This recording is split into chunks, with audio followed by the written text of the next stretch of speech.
సచిన్ టెండూల్కర్ పాకిస్తాన్ కోసం క్రికెట్ ఆడాడు అనే విషయం మీకు తెలుసా? ప్రపంచంలోనే అత్యంత బరువైన బ్యాట్ ఎన్ని కిలోలు ఉంటుందో మీకు తెలుసా?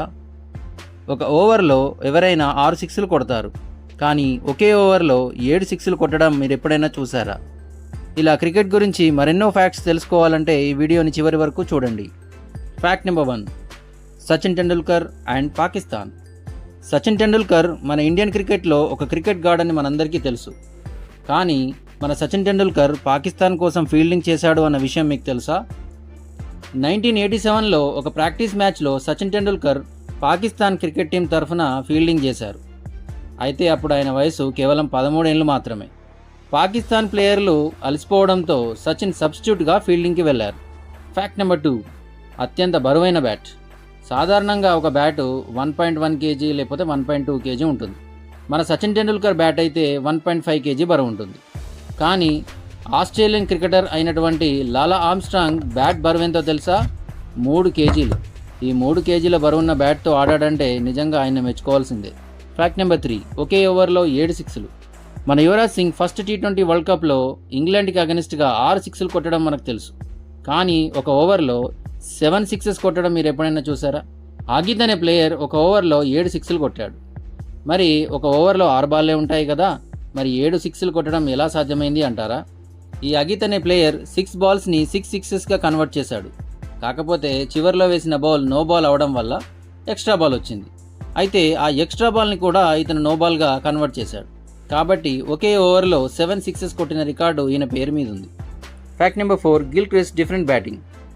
ఆడమ్ గిల్క్రిస్ట్ గురించి క్రికెట్ చరిత్రలో తెలియని వారు ఎవరు ఉండరు. 2007 వరల్డ్ కప్ ఫైనల్లో ఆడమ్ గిల్క్రిస్ట్ తన లెఫ్ట్ హ్యాండ్ గ్లవ్లో ఒక స్క్వాష్ బాల్ని పెట్టుకున్నాడంట.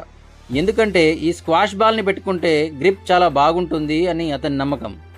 అంతేకాదండోయ్, ఆ మ్యాచ్లో ఆయన సెంచరీ కూడా చేశాడు. ఫ్యాక్ట్ నెంబర్ 5, ధోని స్టంపింగ్ వేగం. ఇండియన్ క్రికెట్కి ధోని స్టంపింగ్ గురించి కొత్తగా చెప్పాల్సిన అవసరమే లేదు. మన MS ధోని స్టంపింగ్ వేగం కనురెప్పపాటు కాలం కంటే చాలా తక్కువగా ఉంటుంది. మన ధోని కేవలం 0.08 సెకండ్లలో స్టంపింగ్ చేయగలడు. ఇది ఒక చిరుతపులి రియాక్షన్ టైం కంటే చాలా fast. Fact number 6, Chris Gayle 6 record. చాలా క్రికెట్ మ్యాచ్ల్లో ఫస్ట్ బంతికే 6 కొట్టడం మనం చూసుంటాం. టెస్ట్ మ్యాచ్ చరిత్రలోనే ఫస్ట్ బంతికే 6 కొట్టిన ఏకైక బ్యాటర్ ఎవరో తెలుసా? అతనే క్రిస్ గేల్. సాధారణంగా టెస్ట్ క్రికెట్లో మొదటి బంతిని డిఫెన్స్ ఆడతారు, కానీ యూనివర్సల్ బాస్ క్రిస్ గేల్ మాత్రం సిక్సర్తో ఇన్నింగ్స్ని మొదలుపెట్టాడు. ఫ్యాక్ట్ నెంబర్ 7, ఎప్పుడూ అవుట్ కాని ప్లేయర్. క్రికెట్లో ఎవరైనా సరే ఒకసారైనా అవుట్ అవుతారు, కానీ వెస్టిండీస్ ప్లేయర్ కోర్ట్నీ వాల్ష్ టెస్ట్ క్రికెట్లో అత్యధికంగా నాట్అవుట్గా నిలిచిన రికార్డు ఉంది. ఆయన బ్యాటింగ్ కంటే ఎక్కువగా బౌలింగ్లోనే దిగ్గజం అయినప్పటికీ క్రీజులో నాట్అవుట్గా నిలవడంలో ఆయనకు ఒక ప్రత్యేకమైన రికార్డు ఉంది. ఫ్యాక్ట్ నెంబర్ 8, విరాట్ కోహ్లీ 0 బంతికి వికెట్. విరాట్ కోహ్లీ ఒక విధ్వంసకర బ్యాటర్, ఇది అందరికీ తెలిసిన విషయమే. కానీ విరాట్ కోహ్లీ బౌలింగ్ కూడా చేశారు, ఇది చాలా తక్కువ మందికి మాత్రమే తెలుసు. కోహ్లీ తన T20 కెరీర్లో మొదటి వికెట్ను అసలు లీగల్ బాల్ వేయకుండానే తీశారు. కోహ్లీ వేసిన మొదటి బంతి వైడ్ వెళ్ళింది, కానీ ధోని ఆ బంతికి వైడ్ స్టంపింగ్ చేశాడు. అలా అసలు బంతులు వేయకుండానే 0 బంతుల్లో కోహ్లీకి ఒక వికెట్ దక్కింది.